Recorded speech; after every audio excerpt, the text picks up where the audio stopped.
두 번째 시간을 시작하도록 하겠습니다. 이제 두 번째는 이제 역률 개선인데요. 역률 개선이 중요합니다. 그래서 이 부분에 대해서 여러분들이 좀 자세히 알고 문제를 푸셔야 됩니다. 그래서 문제를 푸는 그 몇 가지 유형이 있습니다. 여기서는 페이지 534페이지 보시면 역률 개선이 나와 있는데요. 부하의 역률이 뭔지 설명이 나와 있고요. 그 다음에 역률 개선용 콘덴서의 용량을 계산하는 게 나와 있습니다. 그다음에 용량을 계산하다 보니까 어떤 유형들이 있느냐, 그걸 보시면 이제 542페이지 보시면 역률 개선에 의해서 설비 용량의 여유가 증가되는 이런 부분에 대한 그 문제가 나옵니다. 나중에. 그리고 하나 더 나온다고 그러면은 뒷부분에 보시면 546페이지에서 역률 계산에 의해서 전압강화가 경감되는 이런 한 두 가지, 전체적으로 한 3-4가지 정도의 유형이 나오기 때문에 여러분들이 그런 유형에 맞춰가지고 문제들을 한번 풀어보시는 게 나중에 시험 보실 때 많이 도움이 될 것 같습니다. 페이지 534페이지를 보시면 역률이 무엇이냐. 여기 보시면 책에 보시면 부하의 역률은 일반적으로 전등 전열기에서는 거의 100% 있는데 유도 전등기 용접기에서는 상당히 나쁘며 또 부하 상태에 따라서도 그 값이 일정하지 않다. 근데 역률을 저하시키는 원인이 뭐냐? 유도 전등기 부하의 영향이다 이겁니다. 그래서 전등기를 사용하다 보면 역률이 뭐 0.8이다, 0.7이다 뭐 이런 것들을 보시는데 그게 처음에 기동할 때는 역률이 낮습니다. 낮다가 이제 기동이 어느 정도 완료가 되면 역률이 높아집니다. 그거는 뭐 왜냐면 부하 전류를 작게 쓸 때는 역률이 나쁘다는 얘기고요. 부하 전류를 적절하게 많이 쓰게 되면 역률이 올라간다라는 부분을 여러분들이 이해를 하시면 될 것 같습니다. 그래서 여기 나와 있는 거 보시면 유도 전등기는 특히 경부할 때 역률이 낮다라는 얘기가 그거고요. 그래서 어느 정도 부하가 걸려야지만 역률이 높게 되어 있습니다. 나머지 내용들은 한번 읽어보시면 될 것 같고요. 여기도 보시면 일정한 전력을 수전할 경우 부하의 역률이 낮을수록 중간에 보시면 선로 전류는 커지고 전압 강화는 증대하고 선로 현실도 역률의 제곱에 반비례해서 증가한다. 나중에 보시면 이 뒤에 손실을 계산하는 게 나옵니다. 문제 안에서. 그 손실이 역률의 제곱에 반비례한다라는 걸 여러분들이 또 알고 계셔야 되고 또 전압에 또 자성에 또 반비례한다라는 그런 내용들이 또 나옵니다. 역률이. 그런 내용들을 보시면 될 것 같습니다. 나머지는 한번 보시면 될 것 같고 역률 개선의 효과가 뭐냐? 이거는 여러분들이 아셔야 됩니다. 나중에 보시면 이 뒤에 가면 접지의 목적이 뭐냐? 1번, 2번, 3번 이런 식으로 물어보거든요. 마찬가지로 역률 개선 효과에 대해서 쓰시오. 이렇게 나옵니다. 그럼 1번 변압기 배전선의 손실 저감. 나중에 역률 계산에서 보시면 이 전력 손실까지 해가지고 묶어서 여러분들이 보셔야 됩니다. 그래서 뭐 1, 2, 3, 4 여기 요 정도까지는 중요하고 요 밑에 부분은 이따가 간단하게만 설명드리고 빠질 겁니다. 왜냐면 중요하지가 않으니까. 여기서 뭐 필요하다면 여기 책에 나오는 이쪽에 배전자동화 정도는 중요합니다. 25점짜리로 나올 수 있는 문제이기 때문에 배전자동화 정도는 설명드리고 나머지 이런 부분에 보호는 뭐 투입 투디 정도. 나머지 옥내 배선 같은 경우는 큰 의미는 없습니다. 그 삼정 접지공사에서 뭐 전동기에 사람이 인체가 접촉했을 때 뭐 지락 전류가 어떻게 분류되나 그런 뭐 문제 정도만 여러분들 보시면 되고 나머지 손실이 오히려 승합보다는 손실이 더 중요할 수가 있습니다. 왜냐면 역률 개선에서 뭐라고요? 손실을 저감하기 위한 부분이. 역률 개선이 중요하다고 그랬으니까 마찬가지로 손실을 저감하는 방법에 대해서 뭐가 나오느냐 그러면 손실에서 아까 얘기했던 적전 콘고저 배변 적전 콘고저 배변 나중에 이제 요 다음 과정에서 제가 이 부분이 외우는 방법들을 설명드릴 텐데 여기 콘덴서가 있지 않습니까? 역률 개선에서 그 내용을 아시면은 전력 손실에서 그 콘덴서에 관련된 내용들을 써주실 수가 있겠죠. 설비 용량의 여유 증가 2번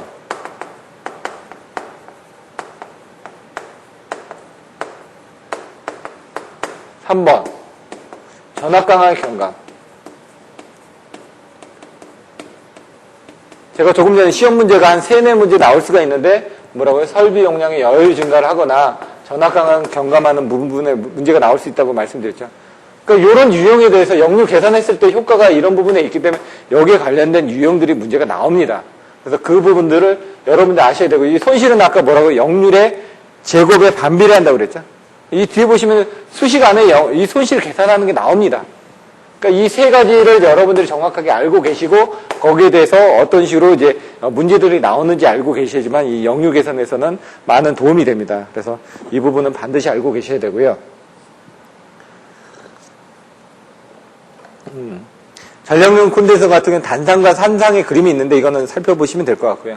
그럼 콘덴서를 역류 개선을 하기 위해서 콘덴서를 병렬로 접속을 합니다.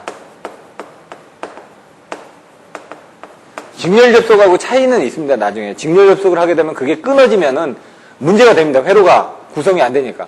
병렬 구성에서는 끊어져도 상관이 없습니다. 그래서 나중에 이제 설비를 이제 직렬로 접속하느냐, 병렬로 접속하느냐 그런 부분들이 또 틀려집니다. 그래서 뭐죠? 전류는 직렬 접속이죠. 전압은 병렬 접속이죠. 나중에 이제 CTT, PTT라고 해야죠. 판넬에 보시면 이 단자 접속대가 있습니다. 그것들도 이제 접속을 하실 때 이 부분을 정확하게 이해를 하고 접속을 하셔야 됩니다. 이거 잘못 접속하면 PTT 단자에서 이거 병렬로 되어 있는데 이걸 직렬로 연결해버리면 PTT는 이렇게 단자가 6개가 있습니다. 병렬이라는 건 이렇게 병렬로 되어 있다는 얘기거든요. 여기도 이렇게. 그럼 이렇게 단자를 이렇게 꽂아서 쓰는데 이렇게 CTT를 할 때는 이렇게 꽂으시면 그냥 똑같이 연결이 되는 겁니다. 이렇게 꽂아도 상관없습니다. 왜? 회로가 이쪽으로 갔다가 이쪽으로 돌아가니까. 그러니까 예를 들어 이 2차 측에 작업을 하기 위해서 이렇게 CTT는 연결해서 쓰실 수가 있습니다. 근데 PTT 같은 경우는 만약 이렇게 쓰셔도 상관없습니다. 끊어도 상관없고. 근데 이 만약 CTT처럼 해가지고 CTT에 연결했던 단자를 PTT에다 연결하는 순간 단락이 일어나 버립니다. 이건 조심하셔야 된다는 얘기죠. 그러니까 이 원리를 이해하고 있으면은 얘는 CT는 직렬이고 얘는 병렬이다라는 걸 이해하고 있으면 이걸 어차피 단자가 3개나 4개짜리 CTT, PTT 단자가 있는데 이걸 아무렇게나 막 꽂으시면 안 된다는 얘기입니다. 그래서 그런 것들도 이해를 하실 때 병렬로 접속하는 거는 콘덴서를 무효 성분을 병렬로 공급을 해주기 위해서. 그럼 어디에 접속을 하느냐? 1번, 2번, 3번이 나와 있습니다. 1번, 변전소에 집중 설치하거나 고압 배전설의 주상에 설치한다. 변전소 집중 설치. 그리고 고압 배전설로. 딱 듣는 순간 변전소, 고압 배전설, 이건 한전 측이구나. 한전 쪽이구나. 라는 걸 느끼실 수가 있다는 얘기죠. 고압 콘덴서를 고압 자가용 수용가의 수전실. 이건 수전실이라고 했죠. 이건 수용가구나. 또, 세 번째, 부하의 직접 설치. 직접 설치. 얘도 수용가구나. 라는 내용을 아실 수가 있다는 얘기입니다. 그래서 밑에 보시면 1번은 전력 공급 차측, 2, 3번은 수용가 측에 설치하는 게 보통이다. 또 이렇게 보실 수도 있습니다. 메인 수전 변압기가 있고, 수전 변압기에서 이렇게 배전을 하죠. 배전을 할 때 여기다가 고압 콘덴서를 설치를 합니다. 뱅크를. 이렇게 설치를 하는 거는 한전의 역류 요금을 저감을 하기 위해서 하는 부분이죠. 이 뒤에 또 내용들이 나오는데, 아니면 여기서 이제 중간에 이렇게 설치하는 전원부에 집중해서 설치하는 방법들이 있고요. 또 여기 보시면은 말단에 이 모터 옆에다가 직접적으로 콘덴서를 따로따로 설치하는 부분들이 가장 효과는 좋겠죠. 그럼 뭐냐면 이걸 그림으로 그리면은 우리가 필요한 부분은 이렇게 이 뒤에서 보실 때 S가 있고 P가 있고 Q가 있습니다. 얘는 500cc 주세요. 맥주잔에. 그럼 맥주잔에 500cc가 이렇게 있습니다. 예? 근데 이 P는 뭐냐? 거품이 없는 거. 거품이 없는 거. 얘는 거품을 얘기한다고 보시면 되죠. 요만큼이 P가 있고 요만큼의 거품 성분이 Q가 있어서 이걸 500cc 안에 담는 겁니다, 지금. 그렇게 여러분들 이해하시면 된다는 얘기죠. 그럼 여기서 필요한 것은 뭐냐? Q 성분이 필요한 겁니다. P 성분도 필요하지만 적정량의 Q 성분이 있어야 된다는 얘기죠. 그걸 바로 가까운 데서 공급을 해주게 되면 여기서는 어떻게 될까요? P 성분만 다 보내주면 되죠. 이 공간을 여유롭게 쓸 수가 있다는 얘기입니다. 근데 여기에다 설치를 안 하고 우리는 이 부분에다 설치하면은 돈도 많이 들어가고 개별적으로 다 설치를 해야 되니까 개수도 많아지고 하니까 역률 요금 때문에 여기만 설치를 합니다. 그러면은 여기서 이 Q 성분이 여기서 다 지나가야 될 거 아닙니까? 이 선로들을. 그러면 이 선로 안에 P 성분이 이만큼 들어가고 Q 성분이 이만큼 들어가야 되겠죠. 여기 P 성분이.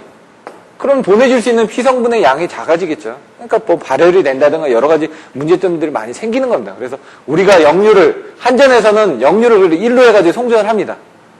수용 가서 Q 성분을 공급을 해주면 되니까.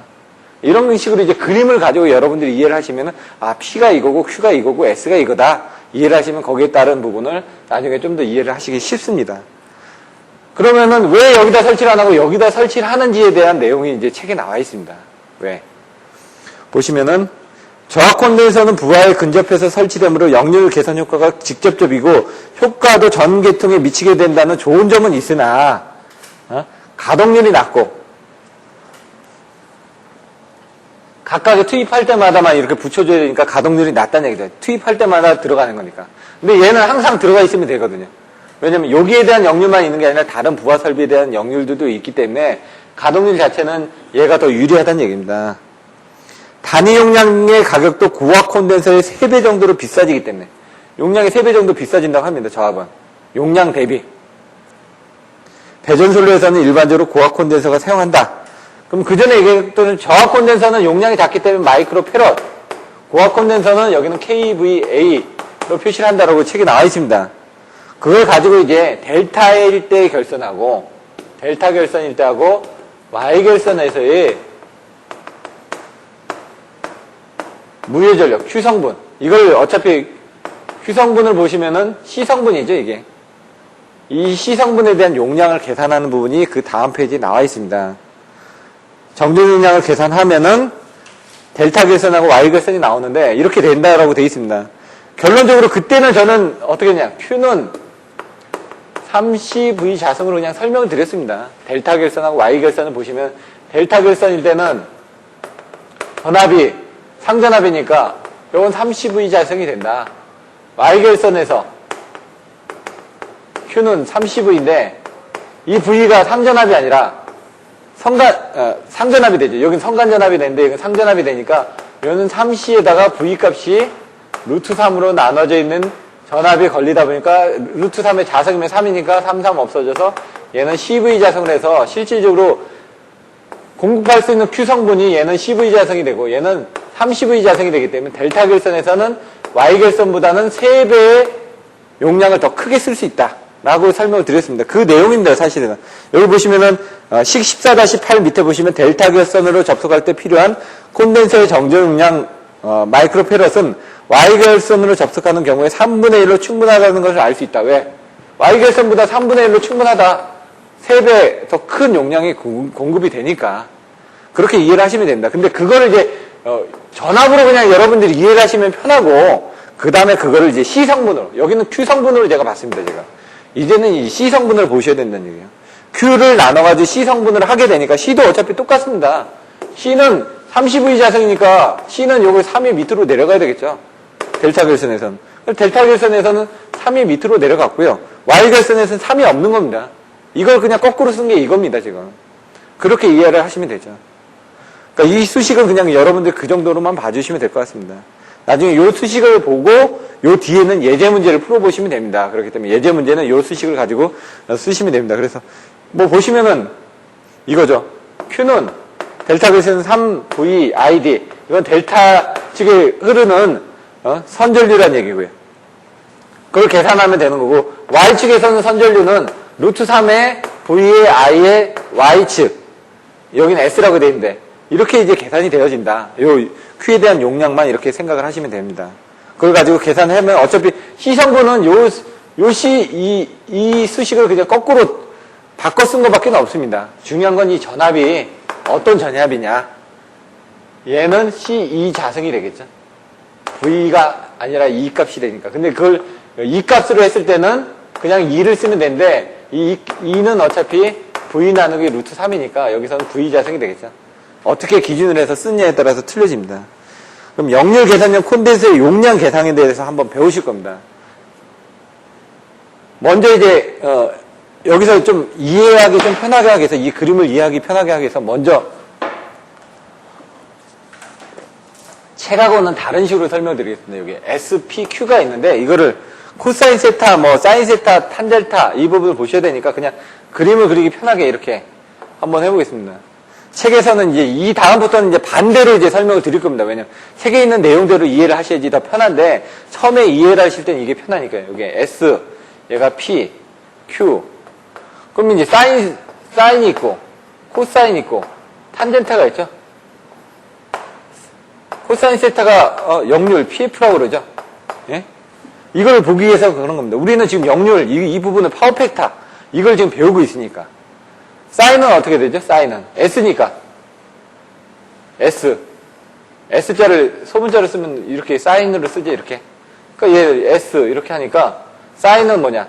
S분의 Q가 되는 겁니다 지금. 코사인은 어떻게 되죠? 코사인은 C니까 이렇게 되죠. 이건 어떻게 되냐? S분의 P가 됩니다 지금. 탄젠타는 P분의 탄젠타는 이거죠. 탄젠타니까 P분의 Q가 됩니다. 그럼 여기서 이제 알 수 있는 것들이 뭐냐? 요것들을 보시면 Q는 뭐냐? Q는 이 P가 이쪽으로 올라가면 되지 이렇게. P 탄젠트 세타다. 이런 정도는 여러분들이 알고 계셔야죠 기본적으로. 코사인 세타는 뭐냐? P상전력분의 이게 P상전력분의 유효전력이다.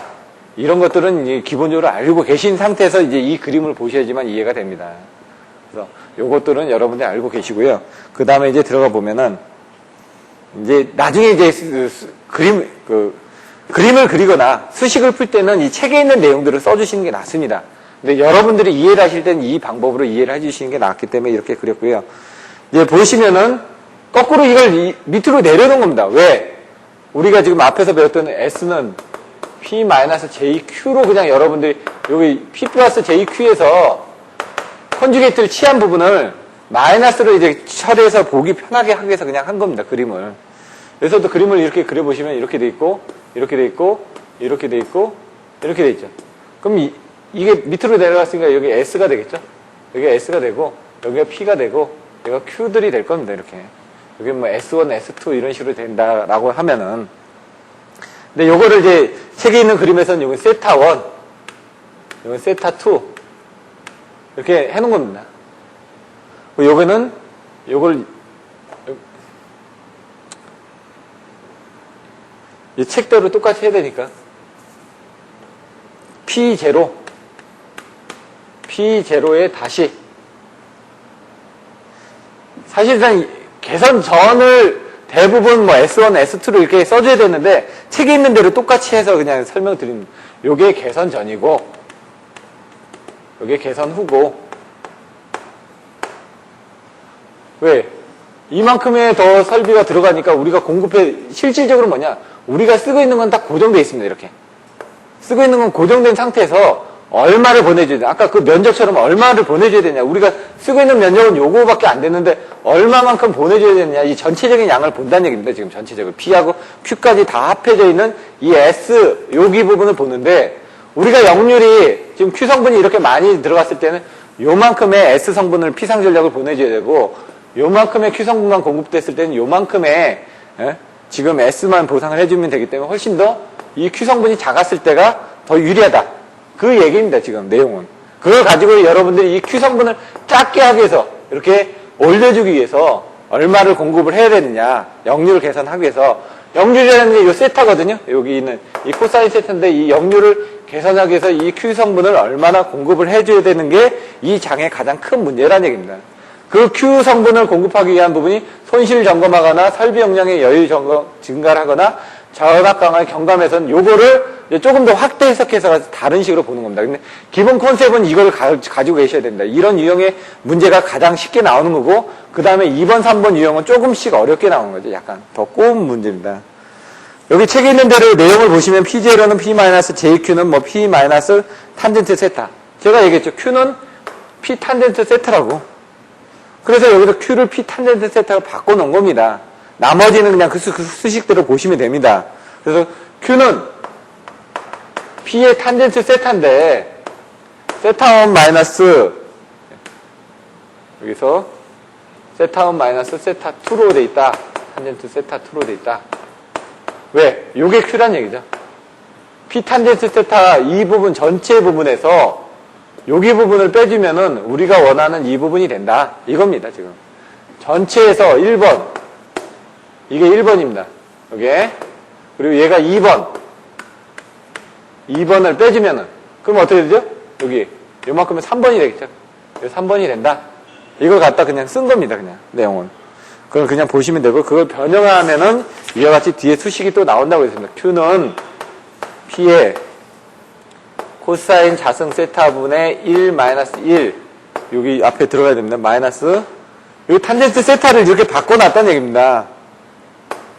똑같이 탄젠트 세타니까 이것도 똑같은데 여기는 세타 1이고 되고, 여기는 코사인 자승의 세타 2가 되겠죠? 1 마이너스 1. 요 수식은 외워주셔야 됩니다, 이거는. 왜? 아까 Q, P 탄젠트 세타를 알았으면은 그 탄젠트 세타를 코사인 자승 세타분의 1 마이너스 1의 루트하고 같다라는 걸 여러분들이 알고 계시지만 수식을 풀어줄 수가 있죠. 근데 나중에 이걸 또 풀어 쓰시면 어차피 코사인 분의 사인을 해가지고 계산이 되는 수식입니다, 그냥. 그걸 그냥 이 삼각함수에서 이렇게 계산해서 수식만 바꿔놓은 겁니다. 근데 모르시니까 이걸 외우셔야 되겠죠, 일단은. 답안지를 쓰실 때. 왜냐면 역률이 주어지니까. 왜냐면 여기서는 역률밖에 안 주어지니까. 왜냐면 사인하고 탄젠트 세타를 계산하기 위해서는 사인하고 코사인하고 이걸 계산을 해서 계산해야 되는데 사인이 안 주어지지 않습니까? 그러니까 코사인만 값으로 계산하기 위해서는 이 수식을 여러분들이 모르시면 계산을 못 한다는 얘기입니다. 이렇게 알고 계시고 이 수식을 외워두시면 이따가 전압강화의 설비 용량의 여유증가에서 가서 보시면요. 이 수식을 조금 응용을 합니다. 약간 응용을 해가지고 이 코사인 부분을 앞에서 코사인을 넣어가지고 W제를 해가지고 이걸 소거를 하면서 바깥으로 뺐다 넣었다 조금 합니다. 약간. 그래서 이거를 여러분들이 딱 외우시지 않으면 이따 가서 막 헷갈립니다. 이게. 이 부분을 정확하게 알고 계시면 되고요. 예제 14-3. 14-3하고 14-4는 간단하게만 설명을 드릴 겁니다. 개념적으로. 시간을 너무 많이 할애할 수 없으니까 이 부분은. 이 그림을 이제 이해를 하셨으면 14-3하고 14-4는 풀으실 수가 있습니다. 14-5에서는 약간 그 손실 부분이 들어가기 때문에 조금 틀려집니다, 내용이. 그래서, 제가 보기에는 14-5 정도를 풀어서 나중에 이제 손실 같은 것도 계산하는 부분을 여러분들이 알고 계셔야 됩니다. 왜냐면 손실은 아까 역률의 제곱에 반비례한다는 내용이 나왔었죠, 앞에서. 그 내용이 여기서, 확실하게 여러분들이 이해를 하실 수가 있기 때문에 14-3을 보시면은 삼상부하가 20kW가 있다. 그럼 20kW가 kW니까 이걸 책에 있는 내용을 보고 그림을 그려주셔야 됩니다. 그림을. 20kW니까 여기 20kW가 있다. 역률이 60%로 한다. 그럼 역률이 60%니까 이렇게 60%를 이렇게 0.6짜리가 있다는 얘기죠. 이것을 역률을 0.8로 계산하기 위해서 0.8이라는 건 이게 더 올라가는 거죠. 이렇게. 0.8로 계산하기 위해서 소요되는 콘덴서 용량 요거를 계산해라. 그럼 지금 앞에서 배웠던 이 이론을 갖다가 그대로 쓰시는 거 아닙니까 지금. 그러니까 그림을 보고 그러니까 문제를 보고 그림을 그려서 여기서 지금 물어보고자 하는 내용이 뭐다라는 걸 여러분들이 이해를 하셔야 된다는 얘기입니다.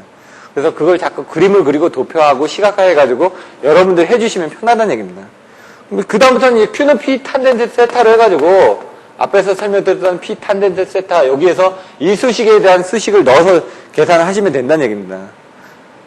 그렇게 하고 나서 앞에서 배웠던 저기 Q는 30의 자승에서 C를 Y일 때하고 델타 결선일 때하고 계산하는 수식이 있었죠. 그 수식에 갖다 쓰시면 되는 겁니다. 여기서 이제 저도 좀 혼돈이 있는 게 여기 보시면은 BC는 뭐냐? 요게 A씨고 요게 A, B, C다. 그리고 우리가 원하는 이 BC 부분은 뭐냐? AC에서 AB를 빼면은 이 BC 구간이 나온다. 이거죠? 앞에서 설명드린 1번, 2번, 3번인데 3번은 A-B를 1번-2를 하면은 3번이 나온다. 지금 설명드렸던 요거하고 똑같은 내용입니다, 지금. 그렇게 보시면 되고요. 그 뒤에 보시면은 20의 3분의 4, 마이너스 4분의 3은 이게 14-4에 있는 내용하고 똑같습니다. 제가 요거를 좀 잘 이해 못해가지고 그거는 나중에 한번 어떻게 된 건지 한번 찾아서 다시 한번 설명을 드리겠습니다. 여기 20에 보시면은 3분의 4가 있고 마이너스 4분의 3이 있습니다. 요게 요 수식에서 나온 수식인데요. 결론적으로 제가 요거를 지금 계산기를 두들겨 보니까 계산기가 안 좋아서 그런지 이 값이 딱 안 나오더라고요. 그래서 지금 아침에 계산하다가 말았는데 요거는 나중에 요 값이 뭐냐면 이 뒤에 보시면은 결론적으로 뭐냐면 얘가 0.6하고 0.8입니다. 0.8을 0.6으로 올린 거고 얘는 그걸 또 0.6을 0.8로 옮기면은 요게 이 수식하고 똑같습니다, 지금. 14-4에 있는 이 수식하고 똑같은 겁니다, 지금. 그럼 이게 왜 나왔는지만 여러분들 알고 계시면 되지 않습니까? 이게 지금 요 수식에서 지금 나와서 계산한 값인데 제가 이걸 그 계산기를 두들겨 보니까 잘 안 나와가지고 그건 나중에 한번 기회가 되면 설명드리고 그 밑에 이제 3 곱하기 200이 있고 저쪽에 또 200이 있습니다. 그 200은 뭐냐면 볼테이지입니다, 볼테이지. 200의 자승인데 200의 자승을 해버리면 되는데 앞에도 200을 쓰고 뒤에도 200을 쓰니까 헷갈려 하실 수도 있는데 그냥 200의 자승입니다. 볼테이지 자승을 앞뒤로 쓴 겁니다. 또 밑에 보시면 3C 해가지고 밑에 200의 자승이 있죠. 그건 볼테이지입니다. 나머지는 그냥 그렇게 해서 풀어보시면 그렇게 나오니까 어렵지가 않고요. 그러니까 14-3 같은 경우는 여러분들 아셔야 되는 게 이 그림을 정확하게 이해하고 있다 그러면은 그냥 푸시는 겁니다. 그러니까 제가 이게 이해하기 위주로만 이제 설명드리고 나머지는 여러분들이 해보시라는 얘기죠, 직접. 14-4를 보시면 똑같습니다. 똑같은데 여기서는 그림을 그려보셔야 됩니다. 여기 보시면 0률 0.8로 60kW짜리가 있는데 0률 0.8로 공급을 하고 있었다. 거기에 뭐라고요? 새로운 0률 60으로 40kW짜리 새로운 0률 60으로 이렇게 공급을 한다. 그림을 그려보시면 됩니다. 이렇게 두 개를 더하는데 그때 이 부분을 더했을 때 이게 어떻게 되죠? 그러면 100kW가 되죠. 100kW가 되는데 뭐라고요? 0률은 0.9로 하기 위해서 얼마만큼의 그 부분이 필요하느냐 이거죠. 그럼 기존에 여기 있던 여기에 필요한 무효 전력량이 있을 거고 여기에서 무효 전력량이 있을 거고 여기에 무효 전력량이 있을 거 아닙니까? 그럼 이 전력을 1번하고 2번을 더한 다음에 3번이 되기 위해서는 1번하고 2번을 더하면 지금 현재 쓰고 있는 무효 전력량이고 우리는 이 값으로 가야 될 거 아닙니까? 그걸 올려주려면 3으로 가기 위해서는 3을 똑같이 빼주면 되죠. 이거하고 똑같죠. 그렇게 계산하시면 됩니다. 그림을 그려서 하시면 편합니다. 이것도. 얘하고 똑같은 유형의 문제니까. 그렇게 계산을 하라 이 얘기입니다. 근데 책에 있는 내용은 뭐 다른 건데 어차피 내용상으로는 똑같은 개념입니다. 이 개념으로 풀어서 쓰시면 되고요. 14-5를 보시면은 잠깐 칠판을 지우고 14-5에서는 거기에 이제 역률 개선전하고 개선 후에 대한 전압 강화하고 전력 손실에 대해서 내용이 나와 있는 겁니다. 그 전압 강화 부분은 뒤에도 또 나오니까 한번 보시면 될 것 같고요. 그거는 그림으로 그려보시면 되죠. 얘도 전압 강화는 어떻게 되는지. 단거리 성전선로의 전압 강화 해가지고 제가 그 전에 설명드렸던 그런 내용들을 여러분들이 이해를 하시면 됩니다. 그 뭐죠? 수전단에 전한 전압 ER은 전압 강화가 생기죠. 그 전압 강화를 거꾸로 IR에 관련된 전압 강화, IX에 관련된 전압 강화, 그래서 IZ에 대한 전압 강화가 생기고 여기 부분이 수전단에 전한 ES가 된다. 이게 뭐냐? 요게 뭐죠? 요게 부하전류니까 이게 바로 역률이 되죠. 코사인 세타가 되죠. 이 역률각이 줄어들면 어떻게 될까요? 이렇게 줄어들면 이렇게 올라가니까 어떻게 되죠? 요 전압 강화가 줄어들죠. 아까 지금 전압 강화가 이만큼 생겼었는데 역률이 이렇게 생겼던 부분을 이렇게 줄이게 되면 얘 각도가 여기서 이렇게 줄어들 거 아닙니까? 줄어들게 되면 아까 이만큼 갔던 부분이 이만큼 줄어들 겁니다. 이게 전압 강화가 줄어드니까. 그러면 요만큼의 전압 강화가 생긴다는 얘기예요. 아까 이만큼의 전압 강화가 생겼으니까. 그러면 여기서 요만큼 줄어들었겠죠? 얼마인지는 모르겠지만. 그게 이제 뒤에서 계산식에 보시면 이게 처음에 300V가 나왔었다, 이만큼이. 근데 이게 지금 역률이 줄어드니까 어떻게 되냐? 150V밖에 안 나오더라. 이걸 수치적으로 계산을 한 겁니다, 지금. 그렇게 하면 여러분들 이해가 쉬우시죠. 그래서 그림을 보시고, 여기서 얘기하는 내용이 그거구나. 그러면 이해를 하시면 될 것 같습니다. 나머지 역률 개선 전의 전압 강화 부분은 그냥 여기 있는 수식대로 그냥 쓰시면 됩니다. V는 뭐라고요? 루트 3에 I에 R 코사인 세타 플러스 X 사인 세타. J 값은 뺐으니까요. 이 뒤에 또 있는데 그 부분을 생략을 했습니다. 요거 계산하는 부분은 그 전에 설명드릴 때 단거리 송전설로 해서 여러 번 설명드렸으니까 제가 생략을 하겠습니다. 이 뒤에 있는 이 부분은 뭐라고요? 너무 작기 때문에 뺀다는 얘기죠. 그래서 여기만 가지고 계산해도 충분하다, 근사값으로. 요 내용입니다. 그래서 그거 보시면 될 것 같고, 손실은 PL이라고 얘기를 하는데 PL은 3I 자승 R. 그래서 이 I 값하고 그 R 값을 앞에서 구한 값을 갖다가 집어넣으시면 여기서 손실을 계산하실 수 있다. 그래서 손실 계산하는 부분에 대해서도 나오고요. 그래서 전압이 얼마로 줄었고 손실이 얼마로 줄었다. 그거를 여기서 지금 그 역류 계산 전에 계산 후의 값을 이제 여러분들이 써보시는 겁니다. 14-6번 이거는 내용을 설명드리면은 똑같습니다. 앞에서 했던 이 부분하고 똑같은데 여기 있고 여기 있고 여기 있고 그림을 그리시면 편하다는 얘기죠. 그래서 필요한 부분은 우리가 뭐냐? 이 Q 성분을 계산하기 위한 부분이다.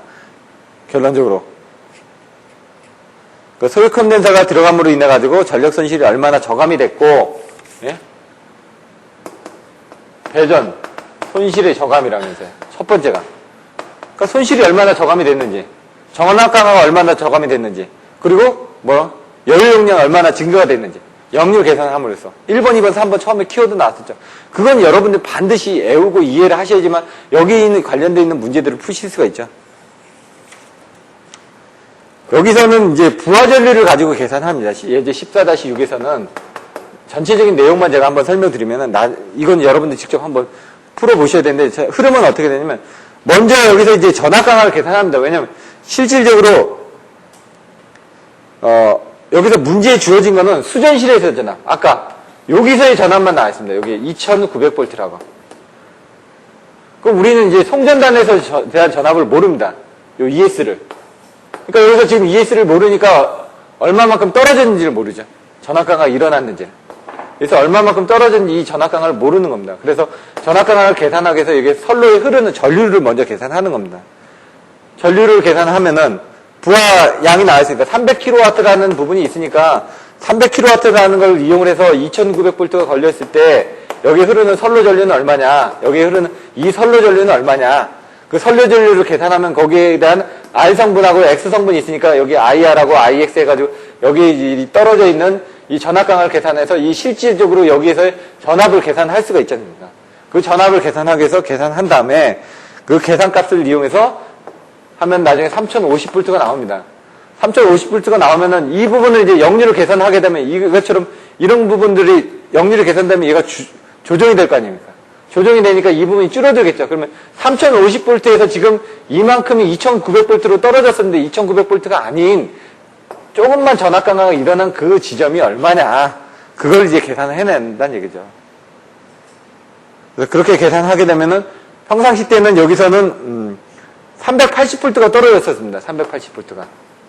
아까는 300V가 떨어졌다, 150V로 떨어졌다고 했는데 380V가 떨어졌는데 역류를 계산하니까 여기서는 230V만 떨어졌다. 이게 키워드입니다. 그걸 계산하기 위해서 여기서 이렇게 계산을 했다. 이런 것만 보시고 전체적인 거 내용만 이해를 하시고 나머지는 여러분 풀어서 쓰시면 됩니다.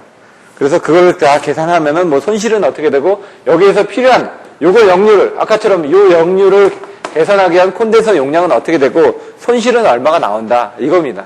이거는 여러분들 한번 직접 풀어보십시오. 개념적으로만 설명을 드리고요. 두 번째 또 중요한 부분이 역류 계산에 의한 설비 용량의 여유 증가입니다. 이 부분은 약간 좀 혼돈이 오실 수가 있습니다. 먼저 내용을 읽어보시면 역률이 개선됨으로써 부하 전류가 감소하게 되어 같은 설비로도 설비 용량에 여유가 생기게 된다. 설비 용량이 어떻게 여유가 생기는지 이제 그림을 가지고 이제 여러분들이 이해를 하시면 됩니다. 요 그림을 먼저 그리면요. 제가 그림을 잘 못 그려서 여기 보시면은 A가 있고 여기가 E가 있고 여기가 P0가 되고 여기가 P가 됩니다. 요 증가된 이 부분이 P1이 됩니다. 책에 있는 내용들을 똑같이 그려야지 여러분들 이해하기가 편하니까 이렇게 돼서 여기에 있는 이 부분이 B 지점이 되고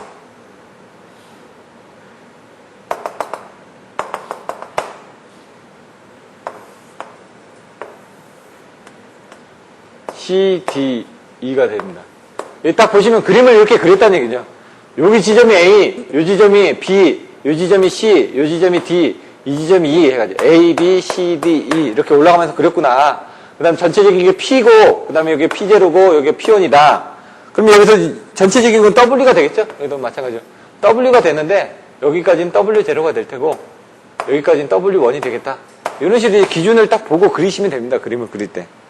W는 W대로다. 왜 이 W가 뭐라고요? 여기 가서는, 여기 봐서는, 이게 W라고 그랬죠. 근데 그게 여기 가서는 W0다 이거죠.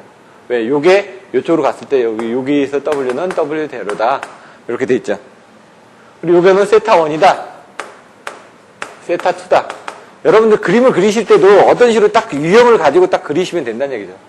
전체적으로 그림 딱 그려놓고 하나, 둘, 세 개가 있는데 여기가 안 맞을 테니까 이렇게 그려놓고 A점, B점, C점, D점, E점 전체 P, P0, P1 전체 W, W0, W1 여기는 W 값이 요 값이 같으니까 W는 W0라고 이렇게 돼 있다.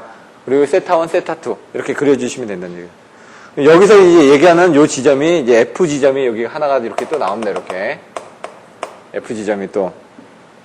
근데 이제 그 부분은 이제 계산하기 위한 부분이니까 여러분들이 아셔야 될 부분, 여기 부분이 조금 헷갈린다. 요게 먼저 보시면은 설명을 보시면은 지금 기설 전격 용량 W0 요만큼 W0의 변압기를 통해서 부하를 공급하고 있을 때 이대로는 부하에 이 변압기에서 더 이상의 부하를 공급할 수 없다. 지금 기설부하와 같은 역률 W1에서 전력용 콘덴서 Q 값을 병렬로 접속시키고 여기 상에서 보시면은 병렬로 이만큼의 물론 이게 올라가줘야 되는데 여기서 지금 요 지점까지 가는 부분은 요 Q 성분을 이렇게 공급을 해줬더니 이만큼의 Q 성분을 공급을 해줬더니 이렇게 W0가 올라가더라. 그러므로 인해 가지고 요만큼의 P1 값을 더 공급을 해줄 수 있다 이건데 요걸 내용을 보시면 어떻게 하냐면 처음에 우리가 있었을 때 역률 세타1에서는 이 세타1에서는 공급을 해줄 수 있는 P0는 여기입니다. 그 다음 W0는 여기 있죠. 근데 그 전까지 여기서 봤던 거는 항상 똑같은 P0는 고정이 되어 있는 상태에서 P0는 고정이 되어 있는 상태에서 우리가 역률을 올렸을 때 얼만큼 S를 줄여줄 수 있느냐 그거에 대한 관점에서 봤다 그러면 지금은 P를 늘려주는 겁니다. P를. 왜냐면 우리는 P가 고정이 되는데 P를 더 쓰고 싶은 건데 P를 더 쓰고 싶은데 어떻게 됐냐 지금 우리가 이걸 가지고 한 상태에서 이거 지금 똑같은 상태에서 지금 S는 똑같은 상태에서 P를 더 쓰고 싶다. 근데 이것만 올려주면은 안 되지 않습니까? 얘가 똑같은 상태에서 올려주면은 어떻게 되죠? S값만 줄여주는 걸로 여러분들 생각하실 수가 있는데 그게 아니라 이 Q 성분을 요때는 요 상에서만 보는 Q 성분이고 거기에 다른 이만큼의 요거를 이제 확대 해석해가지고 여기서 요 지점이 아니라 요 지점까지 가서 요만큼의 조금 더 많은 그 Q 성분을 공급을 해주면은 여러분들이 P1만큼을 더 써줄 수 있다라는 게 이 문제의 핵심입니다. 그래서 앞에서 이걸 하는 게 케이스를 알고 계시면 여기서는 거기에 응용이라고 제가 말씀드렸죠. 근데 이게 좀 헷갈리는 부분이 요만큼이 지금 숨겨져 있거든요. 이만큼이 없는 부분이. 왜냐면 우리는 생각했을 때 요게 올렸으니까 요걸 자꾸 생각을 하시게 됩니다. 이 부분을. 근데 이 부분은 생각을 하시지 말아야 됩니다. 이 부분을 생각을 하지 말고 이제 풀어가면은 이해가 되는데 자꾸 이게 어디 갔지 막 이렇게 찾다 보니까 헷갈려진다는 얘기입니다.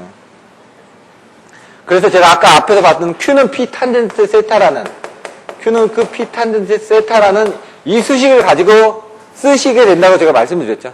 거기 코사인 제곱 세타분의 1 마이너스 제가 뭐라고 그랬죠? 코사인 제곱 세타분의 세타 1 마이너스 1분의 1 여기 1이 바깥으로 빠져야 되는데 이렇게 요거는 외워주시라고 그랬죠. 요게 요 안에 들어가면서 막 왔다 갔다 할 거라고 제가 말씀드렸습니다. 요걸 이제 정확하게 요 수식과 요 수식을 정확하게 이해하고 계시면 이 안에 있는 내용은 이해하기가 쉽습니다.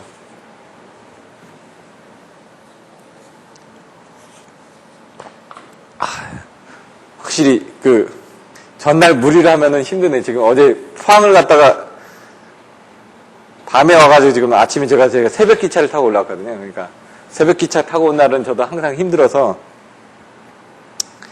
여기 보시면은 그림은 그냥 이해를 하시면 되고 요 그림은 이제 이해를 하셨죠. 지금 전체적인 내용이 뭐다 이해를 하신 상태에서 이제 이걸 수식으로 이제 표현을 해서 이제 계산하는 방법을 보시면 되는데요. Q는 뭐냐? 여기 있는 이 Q는 어떻게 해야 된다고 그랬죠? C2에서 D를 빼주면 Q가 되겠죠? 그게 나온 겁니다. Q는 여기 나오는 것이 C를 상태에서 D2를 빼주면은 그게 뭐다? CD가 되죠. 이게 CD가 된다. 이 내용이 지금 책에 나와 있습니다. 그거를 계산하는데 뭐다? P의 탄젠트 세타 1 마이너스 탄젠트 세타 2가 된다. 이거는 앞에서 배웠던 그 식이니까 똑같다는 얘기죠. 근데 뭐라고 되어 있습니까? P는 또 어떻게 되죠?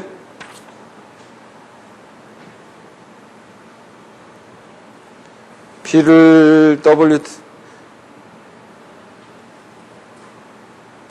S는 여기서 P를 이제 W0 코사인 세타로 썼네요, 지금. 요거는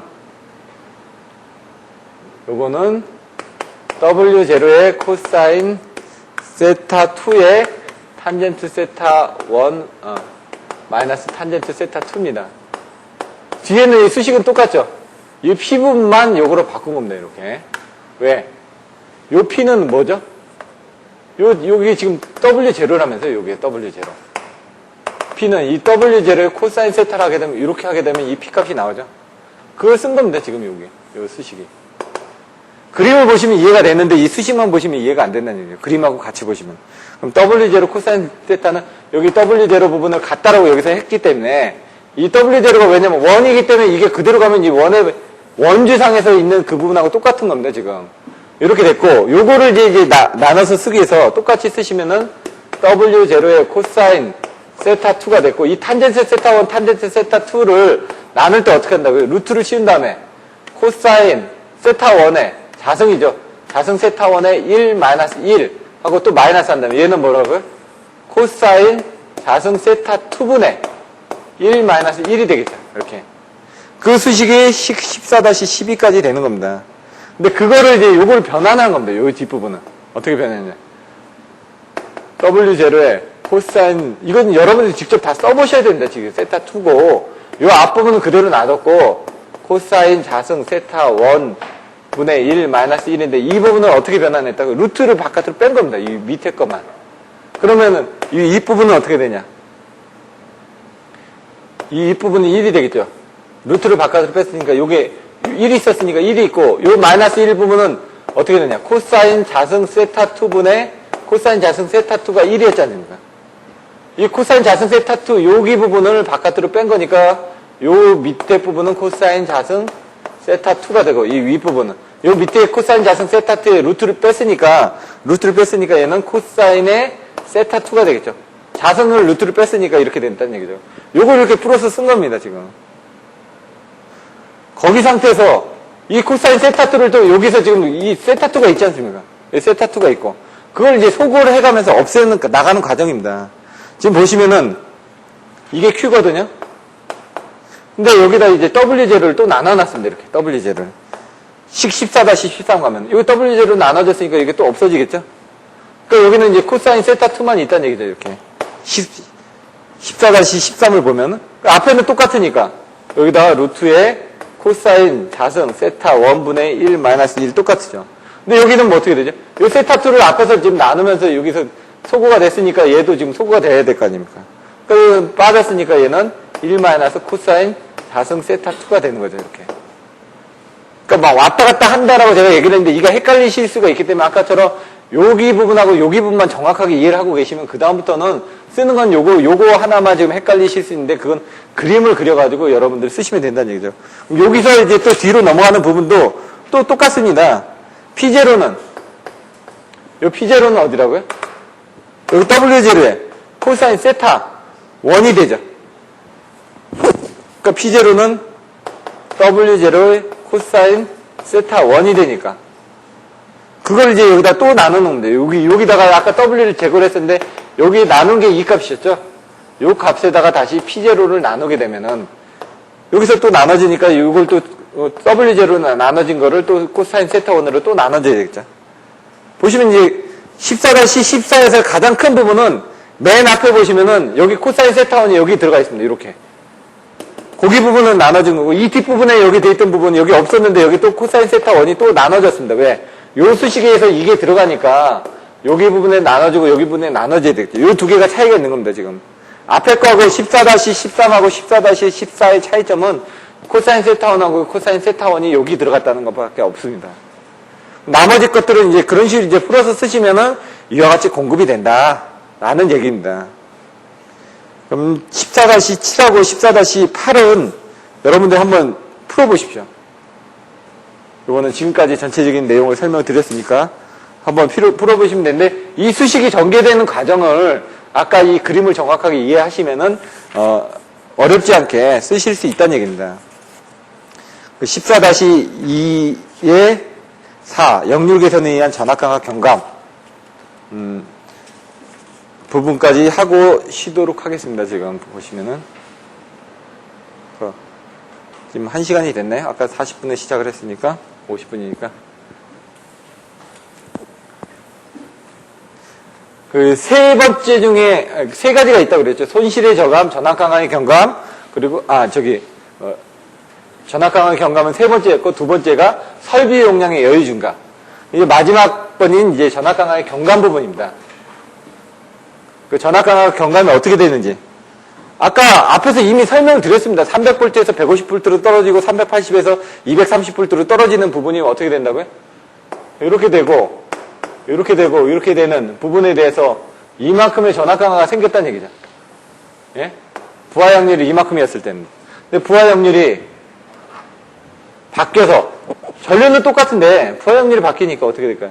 부하 역률이 바뀌니까 이거에 대한 부분이 이렇게 올라가다 보니까 이렇게 여기 부분이 이렇게 전압강화가 이만큼 경감이 됐다. 왜냐하면 여기서 이만큼으로 경감이 됐다. 그 내용을 여기서 또 보는 겁니다, 지금. 근데 그거를 아까는 제가 벡터도로 설명을 드렸고 지금은 벡터도가 아닌 수식으로 그냥 설명을 드리는 겁니다. QC를 통해서 이렇게 하는데 그거를 여기 있는 델타 E를 계산하면 전압강화는 이게 25점짜리를 계산하는 문제가 나올 수가 있습니다. 전압강화는 아까 얘기한 것처럼 I의 R의 코사인 세타1 플러스 X의 사인 세타1이다. 근데 IR 코사인 세타가 어떻게 되죠?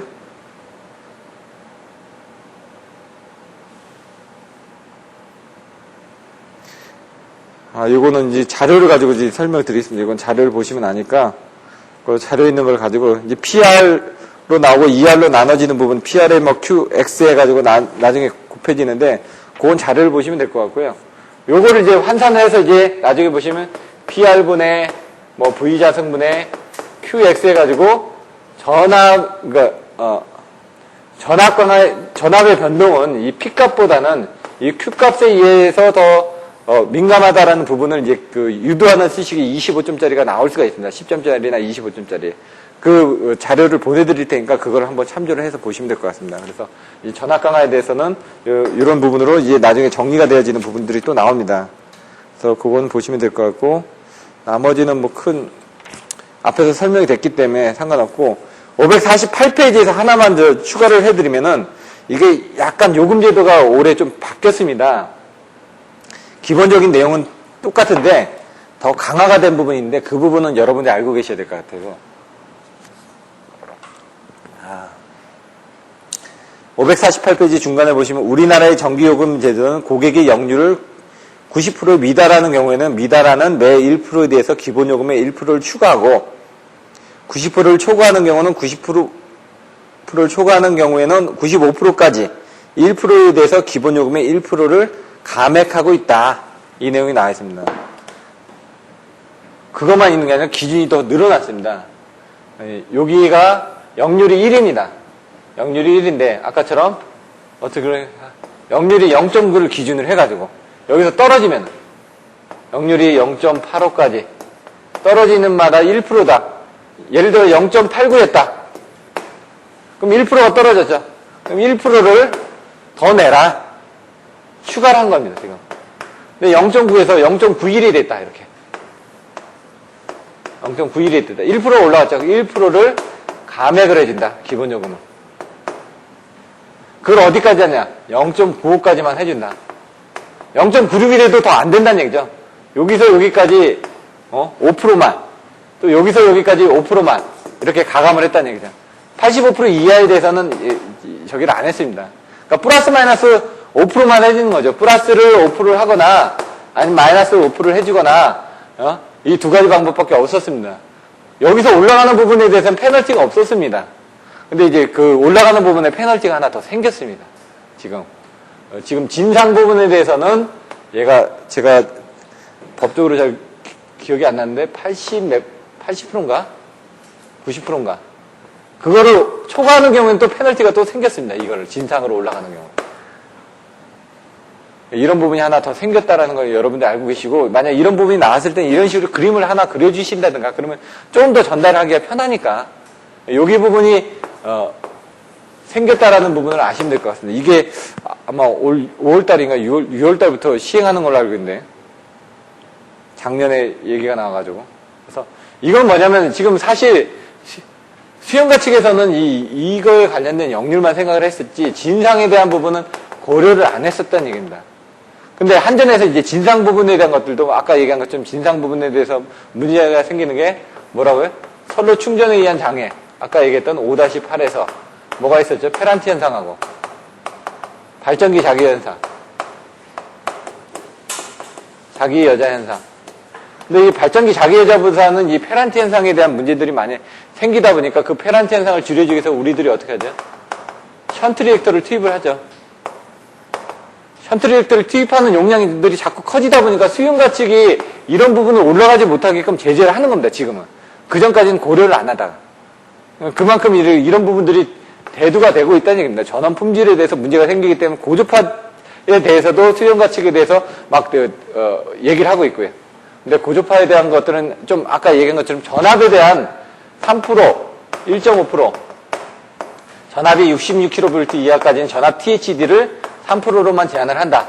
154까지는 1.5%를 제한한다.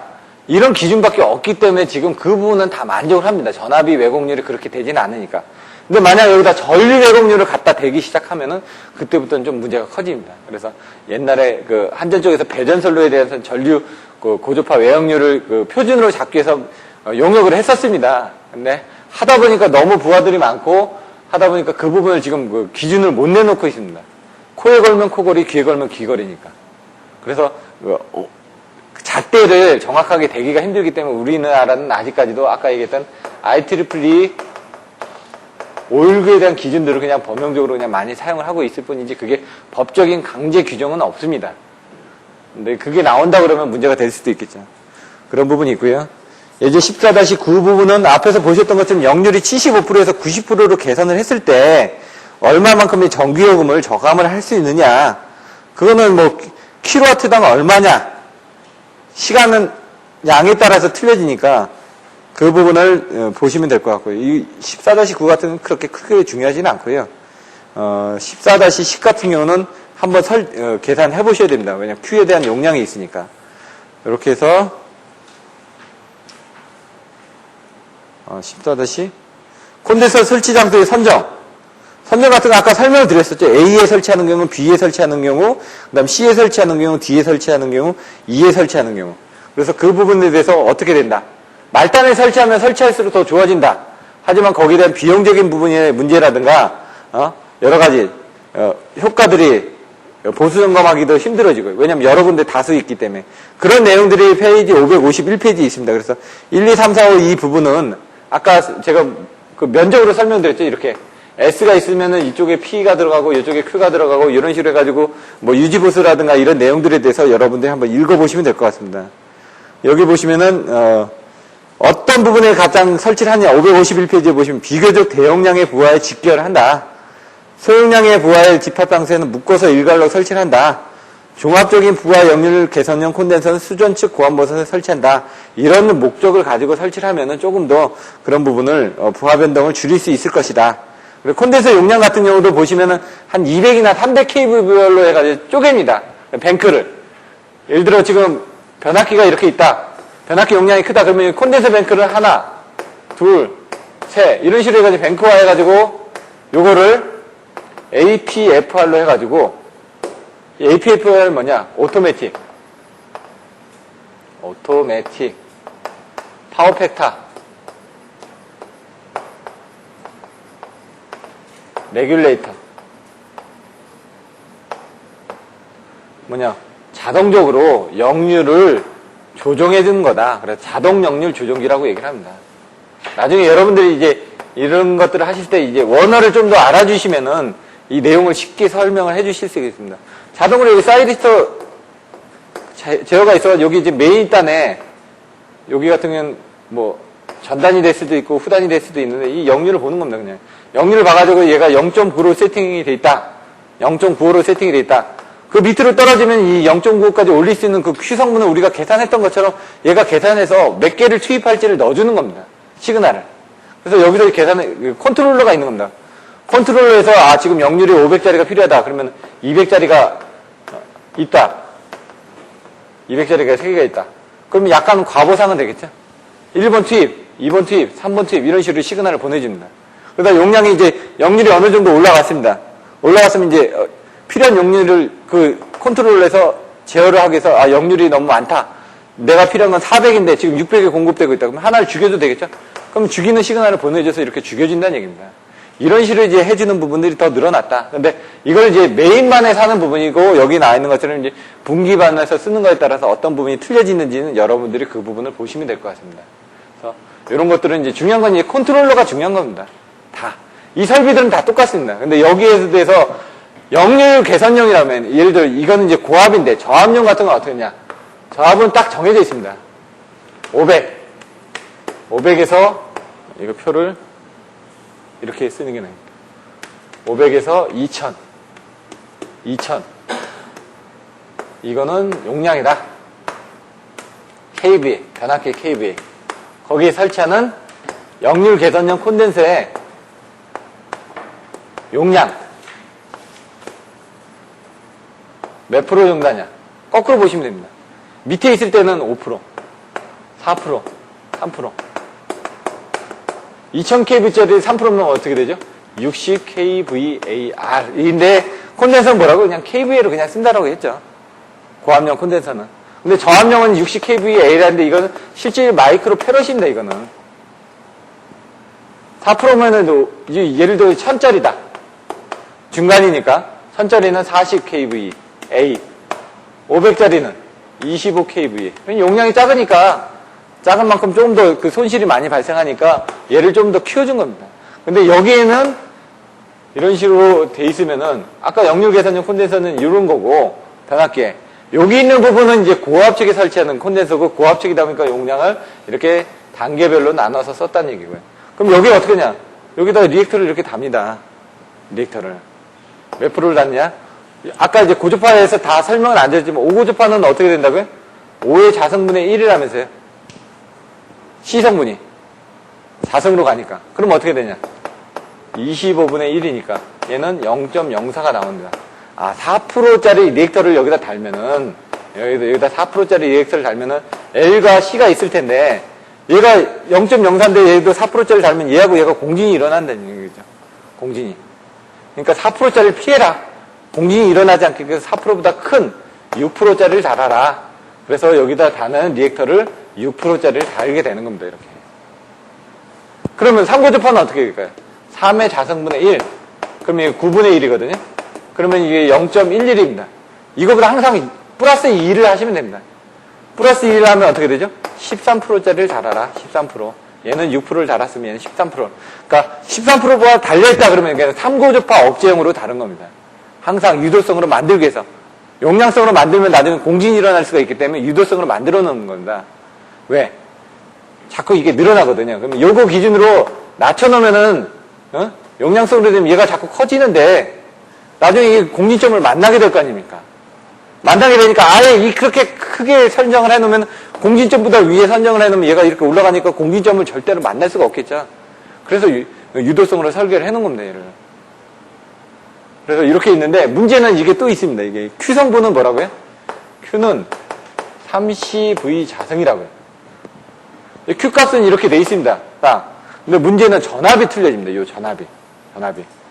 이거는 이제 시험하고는 좀 틀린데 이제 여러분들이 내용을 알고 계셔야 되기 때문에 이 전압이 어떻게 되냐. 리액터를 달게 되면요. 예를 들어 6%짜리를 쓰게 되면 1-0.06 자성분의 1, 6%짜리니까 이렇게 가시면 1.06배의 전압이 상승이 합니다. 얘도 이렇게 계산하시면 0.11의 자생을 하게 되면은 이게 1.11배 정도 전압이 상승이 됩니다. 왜? 리액터를 그만큼 달았으니까, 거기서, 여기 리액터를 달았으니까 여기만큼의 지금 전압이 더 걸려있지 않습니까? 왜냐면 내가 이만큼 전체적인 전압을 걸기 위해서는 여기서 전압 강화가 일어나니까 여기서 원하는 전압보다 여기서 생기는 전압 강화를 더 공급을 해줘야 되니까 전체적인 전압은 늘어나는 겁니다, 이만큼. 왜냐면 내가 쓰는 전압이 이만큼 있어야 되는데 요것 때문에 전압 강화가 생겼으니까 그것만큼을 더 공급을 해줘야 되니까. 그러니까 1.06배의 전압이 여기 양단에 다 걸려버리는 겁니다, 여기에. 콘덴서에. 그럼 콘덴서는 뭐라고요? Q는 30V 자승인데 이 V 값이 올라갔지 않습니까?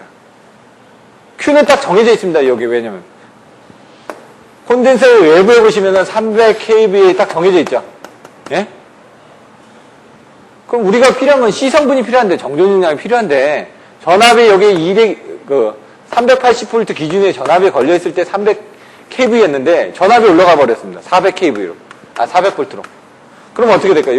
여기에서 사실상 계산해보면, 예를 들어 한 100 마이크로 페럿 정도의 예? C 성분이 필요했었다 그러면 이게 전압이 올라가게 되니까 이 값이, 이게 올라가게 되면 어떻게 될까요? 얘가 떨어져야지.